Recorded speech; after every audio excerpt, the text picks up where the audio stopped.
एक दिन मैं घर से बड़बड़ाते हुए निकल गया और सोच रहा था कि मेरे पिताजी ने कितने पैसे छुपा के रखे होंगे, मुझे एक बाइक खरीद के नहीं दे सकते। ऐसा मैं सोच ही रहा था, तभी मेरे पैरों में कुछ चुभा। मैंने नीचे देखा तो समझ आया कि मैं जल्दबाजी में अपने पापा के जूते पहन के आया हूँ। उन जूतों में खील चुभी हुई थी जो मेरे पैरों में घाव किए जा रही थी, लेकिन मैं गुस्से से आगे निकल गया। मुझे याद आया कि मैं अपने पापा का पर्स भी अपने साथ लाया हूँ। मैंने सोचा क्यों ना आज पापा का पर्स चेक किया जाए, ऐसा कौन सा खजाना छुपा के रखा हुआ है।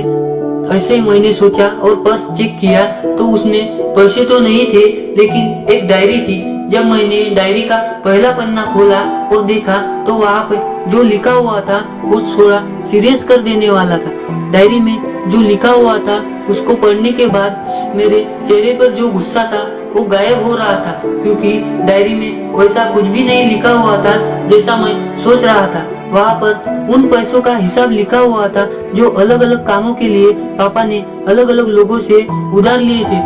उस लिस्ट में जो एडमिशन के नाम पे पैसे थे वो भी वहाँ पे लिखा हुआ था। वहाँ पर कुछ यूं लिखा हुआ था 80,000 रुपए बेटे के एडमिशन के लिए, और ये वही कॉलेज है जहाँ मैं पढ़ना चाहता था।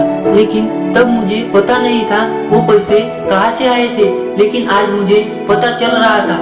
जब मैंने पहली बार मोबाइल के लिए जिद की थी तब मेरे पापा ने मेरे बर्थडे पे मोबाइल दिया था।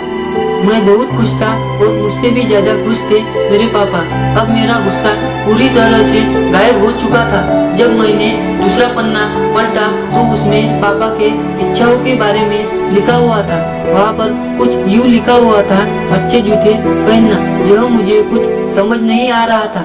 भी मेरे पाँव में दर्द होने लगा और मेरे पाँव से खून निकल रहा था। तभी मुझे माँ की वो बात याद आ गई। पापा से माँ अक्सर कहा करती थी, अब तो जूते दूसरे ले लीजिए। तब पापा यह कहकर बात टाल देते थे कि अभी तो जूते नए हैं और बहुत दिन तक चलेंगे। अभी मुझे पूरी बातें समझ में आ रही थी और समझ आ रहा था कि पापा क्यों पर्स को छुपा के रखते थे। अब मैं डायरी का आखिरी पन्ना पढ़ रहा था। उसमें कल की डेट लिखी हुई थी कि 70,000 रुपए बेटे के बाइक के लिए। तभी मेरी आंखों से आंसू आ रहे थे। आज तक नहीं पता कि मैं क्यों रोए जा रहा था। तब मैं घर की तरफ भागा, लेकिन जूतों की वो कील पैरों में घाव बना चुकी थी। मैंने भागते हुए जूतों को निकाल फेंक दिया और लड़खड़ाते हुए घर पर पहुंचा, लेकिन पापा घर पर नहीं थे। मुझे पता था पापा कहाँ होंगे। मैं सीधा बाइक के शोरूम की तरफ भागा और शोरूम में चला गया। जैसे ही पापा दिखे मैंने पापा को गले लगा लिया और बहुत रोने लगा। आंखों से आंसू रुकने का नाम ही नहीं ले रहे थे। पापा कुछ समझ नहीं पा रहे थे और मैं रोए जा रहा था। पापा कुछ समझ नहीं पा रहे थे कि मैं क्यों रोए जा रहा था।